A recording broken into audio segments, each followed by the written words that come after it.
સો હે everyone, good morning. આજે મારી મોર્નિંગની શરૂઆત થઈ ગઈ હતી 3 વાગે. સો ફર્સ્ટ મેં મેડિટેશન કર્યું એન્ડ ત્યાર પછી થોડી ફ્રેશ થઈ. ત્યાં સુધીમાં વાગી ગયા છે 4 એન્ડ આ તરફ તમે જોઈ શકો છો અમારી સોસાયટીની અંદર સુમસાન.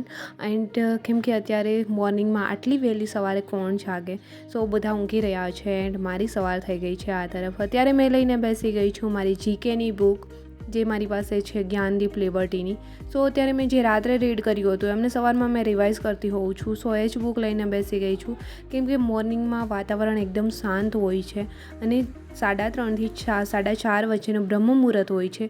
સો બ્રહ્મ મુહૂર્તમાં જાગી અને તમે જે બી વસ્તુ અચીવ કરવા માગો છો એ અચીવ કરી શકો છો અને એના બહુ જ બધા ફાયદા છે. તો તમે એના વિશે વધારે આગળ જાણી શકો છો. બટ મેં બી અત્યારે જાગી ગઈ છું બ્રહ્મ મુહૂર્તની અંદર અને રીડિંગ થઈ ગયું છે મારું સ્ટાર્ટ. સો અત્યારે મેં મારી બુક્સ છે એ જ રિવાઇઝ કરીશ. સવારે મેં કોઈ ન્યૂ સબ્જેક્ટ સ્ટાર્ટ નથી કરતી, બટ મારું જે રાત્રે મેં રીડ કર્યું હોય એમને જ મેં સવારે રિવાઇઝ કરતી હોઉં છું. સો સૌથી પહેલાં મેં અત્યારે આ બુક્સ રિવાઇઝ કરીશ એન્ડ ત્યાર પછી જીકેની બુક્સ ફિનિશ કરી. એમના 10 સમથિંગ પેજ મેં કાલે રીડ કર્યા હતા. સો એ મેં અત્યારે ફિનિશ કરી. 1 કલાકનો ટાઈમ થઈ ગયો છે. મેં ટાઈમર મૂકીને રીડ કરતી હોઉં છું જેથી કરીને ખ્યાલ આવે કે ક્યારે 1 કલાક થાય છે અને વચ્ચે મેં 10 મિનિટનો બ્રેક લેતી હોઉં છું. એન્ડ ત્યાર પછી આ ફિનિશ કરી. અત્યારે મેં જે જીસીઆરટીની બુક્સ મતલબ પાઠ્યપુસ્તક રીડ કરી રહી છું. એ જે મેં આગલા દિવસે રીડ કર્યું છે એમને મેં અત્યારે રિવાઇઝ કરીશ. સો આ જ રીતે મારી મોર્નિંગથી મારું સ્ટડી રૂટીન રહેતું હોય છે. ઘણા લોકો કમેન્ટ્સ કરતા હોય છે તમારું રૂટીન કઈ રીતે રહે છે. સો આ જ રીતે રહે છે. એન્ડ અત્યારે થઈ ગયો છે સમય 5:30 સમથિંગ વાગ્યા છે એન્ડ અત્યારે ફરી મેં લઈને બેસી ગઈ છું જે ધોરણ 6ની બુક્સ મેં રીડ કરેલી છે એમને મેં રિવાઇઝ કરીશ અત્યારે, જેથી કરીને મેં આગળ રીડ કર્યું છે એ આસાનીથી યાદ રહી જાય એન્ડ રિવિઝન બી થઈ જાય. સો રિવિઝન માટે મેં મોર્નિંગના 2 કલાક નીકાળું છું જેથી કરીને રાત્રે રીડ કર્યું હોય વહેલી સવારે વાંચવાથી યાદ રહી જતું હોય છે. સો ફાઇનલી અત્યારે રીડ કરતાં વાગ્યા છે 6 એન્ડ મારું રિવિઝન બી થઈ ગયું છે ફિનિશ. સો ચલો મેં થોડી વાર ઊંઘી જઈશ કેમ કે રાત્રે મેં 1 વાગે સમથિંગ ઊંઘી હતી એન્ડ સવારે મેં 3 વાગ્યામાં જાગી જાઉં છું. સો 2 થી 3 કલાક ઊંઘ થતી હોય છે. સો તબિયત ખરાબ ન થાય એટલા માટે મેં 6 વાગે ફરી જ ઊંઘી જઈશ. એન્ડ અત્યારે અમારા જે મારી જોડે ફ્લેટમેટ મારા છે એ બી લોકો ઉઠી રહ્યા હોય છે. સો એ ઉઠે ત્યારે મને બી ડિસ્ટર્બ ન થાય અને મારી ઊંઘ બી પૂરી થઈ જાય. સો આ માટે અત્યારે મેં બી ઊંઘી ગઈ, ફરી જાગી ગઈ છું. વાગ્યા છે સવારના 8 એન્ડ અત્યારે મારી મોર્નિંગની શરૂઆત કરી દીધી છે મારા ગરમ પાણી જોડે. એમાં થોડું લીંબુ નીચોવી એન્ડ પીસ જેથી કરીને ફૂલ ડે એનર્જી રહે. આ તરફ સૌથી પહેલાં મારો નાસ્તો રેડી કરીશ એન્ડ અત્યારે નાસ્તામાં ચા એન્ડ ઘીવાળી રોટલી વગેરે કરી એન્ડ નાસ્તો કરી મેં આવી ગઈ છું અત્યારે મારા સ્ટડી ટેબલ પર એન્ડ ફરી મારું રીડિંગ કરી દીધું છે સ્ટાર્ટ. એ બી મારી જે જીસીઆરટીની બુક્સ છે 6 to 10ની વર્લ્ડ ઇન બુક્સની જે મેં પહેલાં રીડ કરેલી છે એમને રિવાઇઝ કરી રહી છું જેથી કરીને બંને જોડે જ થતું જાય. સો આ જ રીતે મેં મારું અત્યારે રીડિંગ સ્ટાર્ટ કરી દીધું છે. સો મોર્નિંગ સ્લોટ મારો આ જ રીતે રહેતો હોય છે જીસીઆરટીની બુક્સ પાઠ્યપુસ્તકો જોડે એન્ડ ત્યાર પછીના 2 કલાક મેં રિઝનિંગ કરું છું. જોડે રિઝનિંગને 2 કલાક ડેઇલી આપું છું. રિઝનિંગ ફિનિશ કરી એન્ડ મેં મેથ્સ કરીશ એન્ડ અત્યારે આ રીતે રીડિંગ કરતાં થઈ ગયો છે બપોરનો સમય. એન્ડ અત્યારે મેં જઈશ કિચનમાં એન્ડ જમવાનું કરીશ સૌથી પહેલાં રેડી એન્ડ ત્યાર પછી ફરી મેં સ્ટડી ટેબલ પર આવી એન્ડ રીડિંગ કરી દઈશ મારું સ્ટાર્ટ.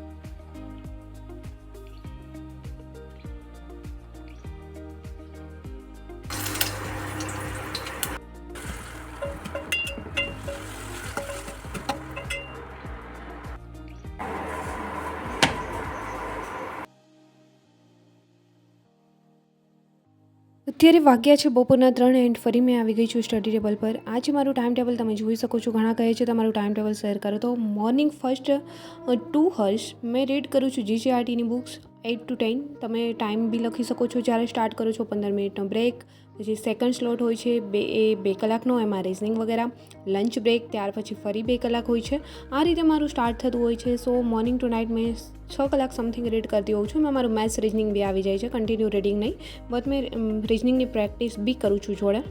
સો આ જ રીતે મારી મોર્નિંગ ટુ નાઇટ થાય છે. એન્ડ કોઈની કમેન્ટ્સ હતી કે મેં બી વહેલી ઉઠવાની ટ્રાય કરું છું બટ મારાથી જાગી નથી શકાતું, શું કરવું જોઈએ.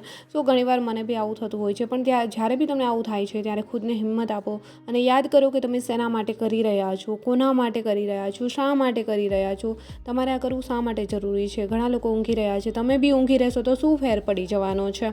સો આ રીતે ખુદને સવાલ કરો. અચાનક જ તમને ઊભું થઈ જવાની ઈચ્છા થશે અને અચાનક જ ઊંઘ ઉઠી જશે. એન્ડ રાત્રે તમે જ્યારે બી ઊંઘો છો ત્યારે યાદ કરો અને નક્કી કરો કે સવારે કેટલા વાગે જાગવાનું છે. તમે નક્કી કરશો કે મારે સવારે 4 વાગે જાગવું છે તો રાત્રે જસ્ટ તમે એટલું બોલશો કે મારે સવારે 4 વાગે જાગવું છે. તમારે અલાર્મ મૂકવાની જરૂર નહીં પડે એન્ડ સવારે 4 વાગે તમે જાગી શકશો. સો આ જ રીતે મેં બી ડેલી કરું છું. મારે અલાર્મ વગર મેં બી જાગી જાઉં છું.